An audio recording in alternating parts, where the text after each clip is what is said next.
Hi everybody, welcome back to Big OGGIE World. Welcome back to Kelly's Kitchen. I am Big O, Kelly's husband, partner in crime, etc, etc. And on the last video, I created this, which is a beautiful baked custard. And one of the things you can have with baked custard is poached fruit. So I got a hold of some pears. We're going to do pears poached in cider. Okay, so first of all, you need to get yourself a saucepan that will snugly fit the amount of pears you've got. I've got 4. This will do. It will just go to the top and just cover up them when they're peeled. That'll be fine. So all the ingredients will be listed below, as always. But basically we've got some cider, some water, some sugar, some cinnamon stick, some cloves, just a couple, and some ground ginger and some lemon juice. Oh, and an apple. Okay, just to add some more appley stuff going on with the pears. I guess it's almost a kind of perry version in the end. So to start off with, we don't need the pears yet. I know. Why not? Well, we have to make the infusion. We have to make what the pears will be poached in. So I'm going to pop this on here. Turn on my little device.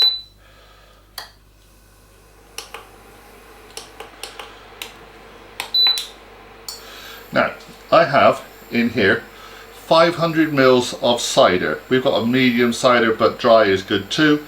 Just happens to be what we have. Plus 250 mils of water, because you're not actually poaching it in pure alcohol, let's be honest. So, pop that into there. Now, to that we can add our ingredients. So, cloves are very much a personal thing. We're going to list 4 on the ingredients, but I know Kelly is not a keen lover of cloves, so we're going to put in 2.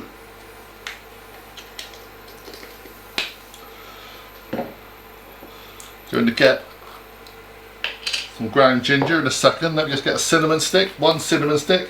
Obviously again, different places have different sized cinnamon sticks, so a cinnamon stick is a cinnamon stick, it's fine. These in the jar are not the biggest, but they'll be fine. Let me grab my teaspoon. Okay, so we're going to add 1 teaspoon of ground ginger. Again, it's a personal preference thing, so I'm only going for 3/4 to a level. Just gives a little bit of heat. There we go. Put that in there. I'm going to quarter the apple. It's just really there for flavour, so it doesn't have to be peeled or anything. I'm going to quarter that. I'm going to pop it in here. So I've taken the core and the seeds out. We're probably going to take these out anyway at the end, but you can use this syrup after you poach your pears and everything in it, and reduce it down. It'll be really nice, but we may not need the apple in it, so we're just going to leave that in there for now. And we're going to need some sugar. So we're using the golden castor sugar that we use for the vanilla custard. I've still got the split pod here, which I'm going to throw in as well to just add another flavour, another extra bit of flavour in there for the vanilla pod.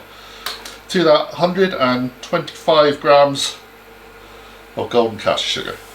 There we go. So we're going to just bring this to a simmer, let everything infuse, and then we'll pop back. So all I'm doing now is over this low heat, I'm just going to get the sugar to dissolve.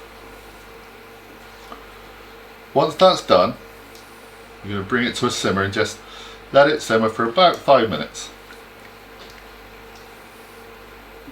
We're just making the infusion where we're going to poach the pears.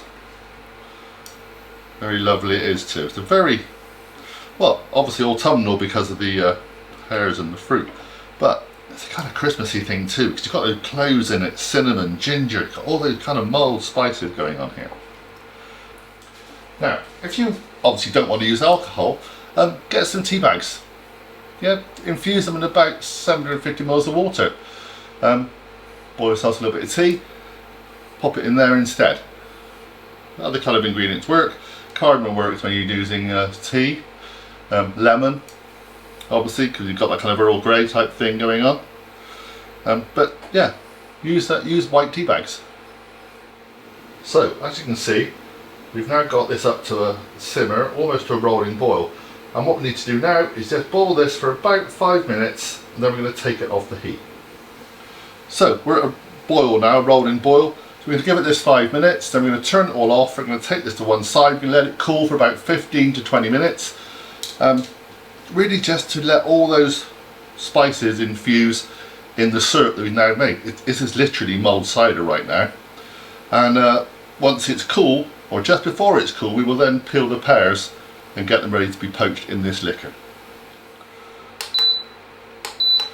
Okay, so that's now been on a little bit of rolling boil, quite a high simmer now for that, there's 5 or 6 minutes. Going to turn it all off, pop a lid on it, put it over there to cool down. See you in about 20 minutes, and we'll peel some pears. Okay, welcome back. So the syrup has now been infusing and it's a little bit cooler now. Going to pop this back on the heat. I've peeled my pears, here they are, and I've cut the bottom edge off, just trim the edge. I peeled them downwards so you kept the shape. The idea now is to pop these into there. Now they're in water at the moment in lemon juice, just to stop them going completely brown, because pears do have a habit of doing that very easily. There we go, pop those in there.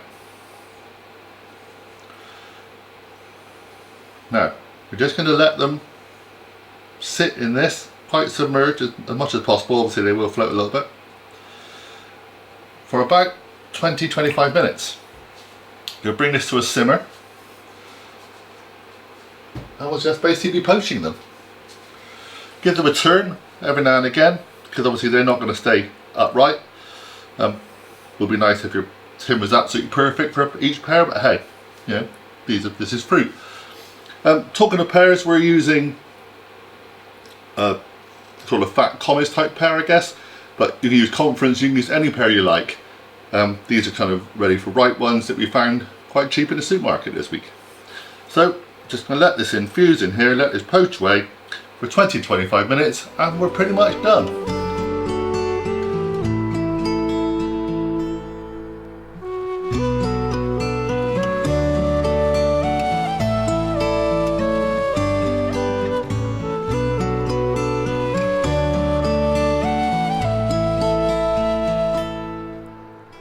So, welcome back. My pears have been gently simmering away for about 20-25 minutes. Don't know if I'll be able to get one out without them dropping in, probably not. But they're looking quite good. Ideally, just keep them simmering until they're tender, until they're your version of tender. Kelly likes all her fruit to be well cooked, all her veg to be well cooked. So I'm going to leave mine in a little bit longer. What I'm going to do, I'm going to turn my little device off and let my pears kind of cool in the syrup a little bit. They'll still carry on cooking for a while. What you need to do is get your fruit, get your pears, take them out, put them into a bowl, let them cool down, and then they're ready to eat. What I would suggest you do is, well, take a look at the baked custard, which is now in the fridge, and maybe do it with that, serve it with that. You can, and I will try this, once everything has been taken out of the syrup, including the cloves and the cinnamon stick and the bits of apple that I did keep in, just reduce this down to about a third, so you end up with a nice little syrup. It'll be quite strong, quite sweet, but I think that'll be quite nice to pour over the top. That's it for today. Thank you very much for watching. Please pop over to our Amazon page. We've got an Amazon branded page now for Big OGGIE, and it's got all the kind of equipment that we use, all the cookery books that we use, all the kind of stuff that we've tried out, we recommend for you to have a go with. And it's also got some golf stuff on as well, because obviously we've got 2 channels. It'd be great if you can go over there, and if you want to purchase anything, please do. If you don't, that's fine. But just if you use Amazon at all, just go over to our page, click one of our products, then go to whatever you want to buy. You don't have to buy the product, just go to whatever you want to buy afterwards, and we'll still get a tiny little percentage of the money as a fee, a finder's fee really, and it will all help keep the channel going, keep us creating recipes, and obviously help the golf channel as well. All full details will be in the description below. In fact, it'll be in every description we do now on our channel. Thanks so much for watching, everybody. Please subscribe, please hit the notification bell, make comments. If you try any of our recipes, let us know. We'd love to hear from you. This is really a community. We're still on Facebook, on Big OGGIE World. We're everywhere. We're on TikTok, we're on Instagram, we're on X, Twitter, as it was. So come and find us. Get your friends to come and join too. Thanks so much for watching. I'll see you all again soon. Bye, everybody.